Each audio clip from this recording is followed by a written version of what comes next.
While driving around town, I will often listen to podcasts.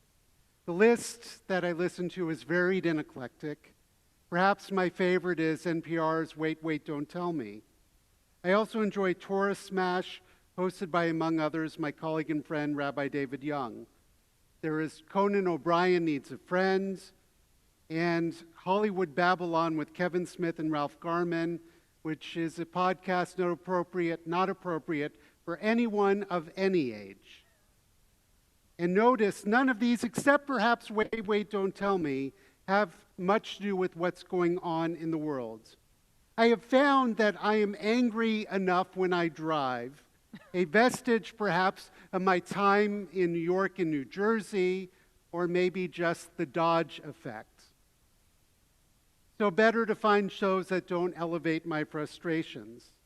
The other show that I will sometimes listen to is Unspooled with Paul Scheer and Amy Nicholson, where they do a deep dive into a movie of their choosing each week. In celebration of the new year, they did a review of Variety's list of the 100 greatest comedies of all time. To say that they and I disagree with the list would be an understatement. For example, the number one movie on this list was The Naked Gun. A hilarious movie, to be sure, but certainly not the number one comedy of all time. Which got me to thinking, if I came up with my own list of 100 comedies, what would they be? Then I realized, I don't want to create a list that long. So instead, what would be my top 10 list of favorite comedies? And then I just realized how subjective that list would be, so I came up with a slightly different approach. What are some of the great all-time comedies that have informed my own sense of humor? In no particular order, they are Monty Python's Holy Grail, Monty Python's Life of Brian, Airplane, When Harry Met Sally, The Princess Bride, both directed by the late, great Rob Reiner, Beverly Hills Cop, The Blues Brothers, Ferris Bueller's Day Off, Spaceballs, Blazing Saddles, The Three Amigos, Ghostbusters, and Bill and Ted's Excellent Adventure. Two things to note. First of all, this is the magic Jewish number of 13 and not 10. And secondly, there are many more, but those were the ones that most immediately came to mind. But this brings about a larger question. Why do we love creating such lists at the end of the year? According to an article in The New Yorker, one of the reasons why we love such lists is because, quote, the calendar imposes numerical order on time. There is a natural fitness in the celebration of the new year, a holiday of numbers imposed on things. The secular new year represents a time of both hope and uncertainty. We know what we have been through, we just don't know what is coming. And creating such lists perhaps gives us the illusion of control we are so desperately wanting in the year ahead. And what a year it's been this past week. As my father texted me earlier today, Israel has not made the headlines all week. From Venezuela, Minneapolis, Portland, healthcare, immigration, and just the amount of hate spewed every time we engage with social media, and the all-too-present anti-Semitic conspiracy theories and tropes, it certainly feels like a lifetime of events within this past week. Or to put it another way, it is stifling and feels like all too much. This week we will begin a new book of the Torah, Shemot, or Exodus. After listing the descendants of Jacob, the Torah immediately tells us, how Vayakom melech hadash al Mitzrayim, a new king arose over Egypt who did not know Joseph. This Pharaoh was concerned that the Israelites had grown too numerous and that they would join with his enemies and overthrow him. To combat this, he set taskmasters over them to oppress them with forced labor, and they built the garrison cities for Pharaoh, Pithom and Ramses. But his efforts were not successful. The more he oppressed them, the more they increased and spread out. So the king came up with a second plan, and that was to kill all the Israelite boys. We'll get back to this in a moment. For even this edict could not break the spirit of the Israelites. It was only after this king died and his son arose to power were they finally able to break the spirit of the Israelites by removing the straw from the bricks they were to make and by increasing the beatings and tortures of the Israelites. In a way, their spirits were not broken through one collective action, but instead it was through gradual, more and more oppressive dictates. I think in many ways we can relate to this. If it is one action, dayenu, it would be enough. But as each day progresses, as more and more insults and injuries are added to the list, it can have the effect of making us feel dispirited, undermining our resolve, and making us feel more and more helpless and powerless. Each day the news just becomes more and more disquieting.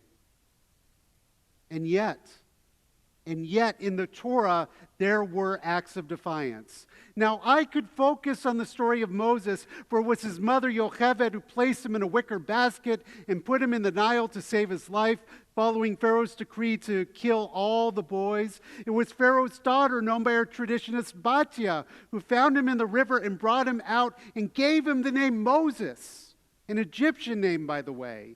It was Miriam who convinced Pharaoh's daughter to return him to Yocheved and to pay Yocheved to nurse him, the first instance of paid family leave. And eventually Moses returned to Pharaoh's palace where he was raised. We are just not sure if he was a baby, a toddler, or possibly even a teenager when he went back.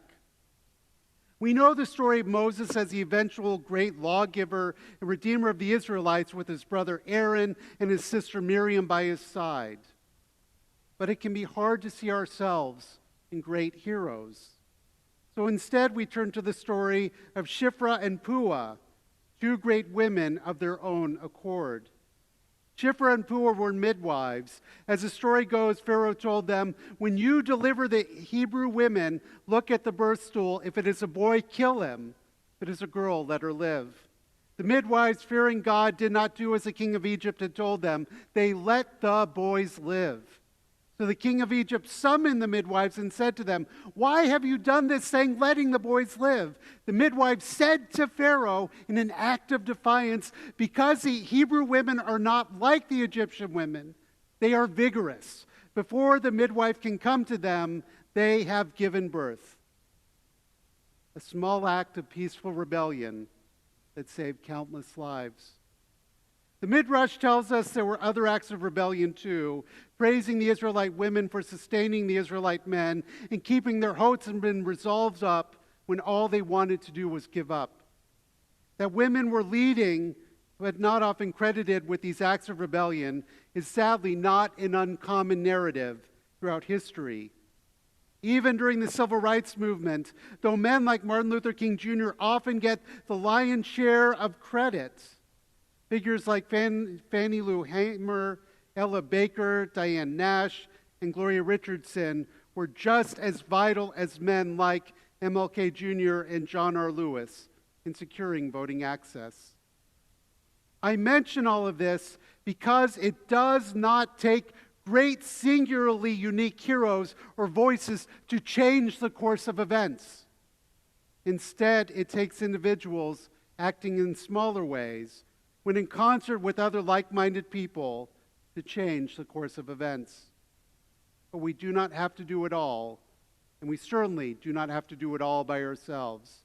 As Rabbi Tarfon said in Pirkei Avot, "Lo alecha hamlacha ligmor, v'lo ata ben chorin, lo b'ta'el mimena." It is not your duty to finish the work, but neither are you at liberty to neglect it. This notion we repeat often, but there is also another underlying concept here, which is we do not have to take on all the work. There is simply too much. And this is where I would encourage getting back to the earlier notion of lists. Write a list, figure out what is important to you, and begin to take those on. You can join a peaceful protest.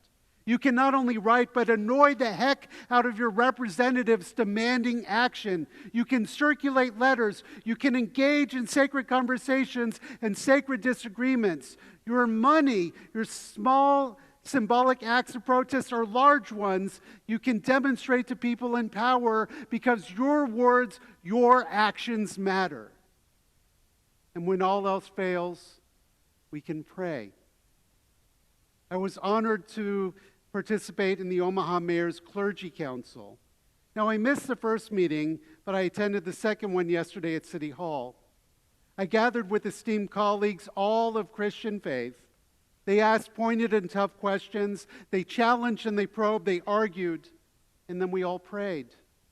If nothing else, the prayers of our mouths connected us all together at a deeply spiritual level to remind us that we each have a role to play in bringing about a better world where all are seen as created in the divine image and all are treated as such. Do we do enough here at Temple? Of course not. Do we speak out enough from the pulpit? Certainly not. But that's because there is simply too much. And we are but one community of exhausted individuals and families. Yes, we are exhausted. Yes, we demand accountability for the deaths of people like Renee Nicole Good and for those shot in Portland. Yes, we want to no longer live through daily major historical events. And yes, we want to do something, but all too often, it feels like we do not even know where to turn. Tonight we pray. Tonight we are reminded that we come from the tradition not only of Moses, but also of Shiphrah and Puah, two women who defied a king of Pharaoh and who helped change the course of history.